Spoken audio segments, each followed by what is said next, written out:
CH 채널 커피와 건강 이야기 70번째 준비한 영상은 커피가 위험 발생률을 높이나요에 대한 내용입니다. 질문. 위험에 커피가 안 좋다고 하는데 혹시 디카페인 커피도 위에 안 좋을까요? 위는 안 좋지만 커피를 너무 좋아해요. 끊어야 할까요? 위 건강을 챙기면서 커피를 마실 수 있는 다른 대안은 없을까요? 답변. 위험은 폐 내막에 생기는 염증으로. 문제는 우리가 매일 마시는 커피가 포함된 산성식품들이 내벽에 염증과 감염을 일으킬 수 있다는 것입니다. 거기에다 커피에는 위장을 자극할 수 있는 다양한 화합물이 포함되어 있습니다. 그래서 커피는 이미 위험이 있는 사람들에게 그 증상을 더 유발할 수 있습니다. 우선 카페인이 우리의 장 하부를 상당히 자극합니다. 그리고 커피는 산성이며 위산 역류 증상을 악화시킬 수 있습니다. 첨가제입니다. 위장 장애에는 커피에 첨가된 우유, 크림, 감미료 또는 설탕과 같은 첨가제로 인해 발생할 수 있습니다. 그럼 디카페인 커피는 위 건강에 괜찮나요? 디카페인 커피 역시 피해야 합니다.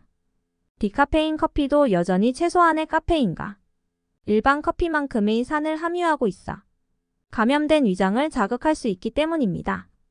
디카페인 커피는 취향 공정 과정에 따라 다양한 종류의 원두를 사용하지만 주로 로부스타 종을 사용합니다. 로부스타 종은 다른 원두와 달리 지방산 생성에 관여하는 화합물 함량이 더 많기 때문에 지방 함량이 높은 편입니다. 그래서 위가 이미 위염으로 고통받는 경우 카페인이 없는 커피 즉 디카페인 커피도 피해야 합니다.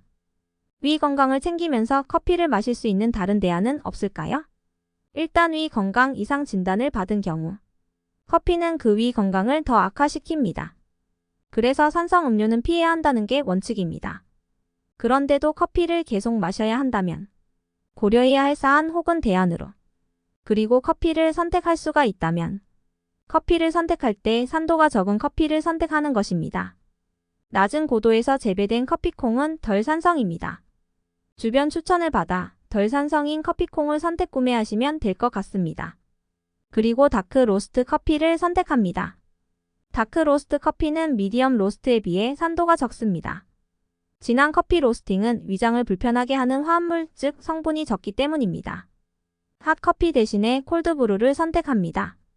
찬물로 우려내는 콜드브루는 뜨거운 물에 비해 용해된 화합물과 산이 적게 우려나와 위장이 편해집니다.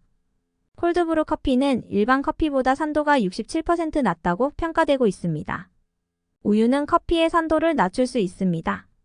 커피에 우유를 추가하면 커피의 산도를 낮추는 데 도움이 됩니다. 만일 몸에 우유가 잘 안 맞는 경우, 즉 유당 불내증의 경우에는 두유나 아몬드 우유와 같은 식물성 우유 대체품으로 바꾸어도 좋습니다. 드립커피의 경우 커피 찌꺼기 입자가 큰 커피를 선택합니다. 커피 찌꺼기 입자가 작을수록 추출하는 동안 더 많은 산이 추출될 수 있기 때문입니다. 한 모금씩 천천히 마시면 위장이 더 편안하게 기능합니다.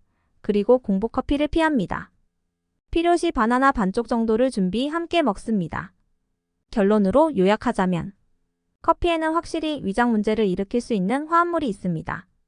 그러나 이는 커피를 마시는 양, 개인적으로 얼마나 민감한지 등 다양한 요인에 따라 크게 달라집니다. 그래서 커피를 마신 후 자신의 몸 반응 상태를 체크하면서 커피 섭취의 지속 여부를 결정하여야 합니다. 만일 위험 상태가 안 좋다는 느낌이 온다면 커피를 반드시 피해야 합니다. 그리고 위험과 관련 약물을 드시고 있다면 약물과 커피 사이 최소 1시간 정도 시차를 두어야 합니다. 이상은 위험에 커피를 마셔도 될까요? 에 대한 질문자님의 질문에 대해 대안으로 위친화적인 커피 방식과 연결시켜 커피와 건강에 관한 모든 것 저자가 답변한 내용입니다. 끝으로 구독과 좋아요를 눌러주시는 격려는 이 채널의 큰 자산이 됨을 알려드립니다. 이번 영상도 시청해주셔서 감사합니다.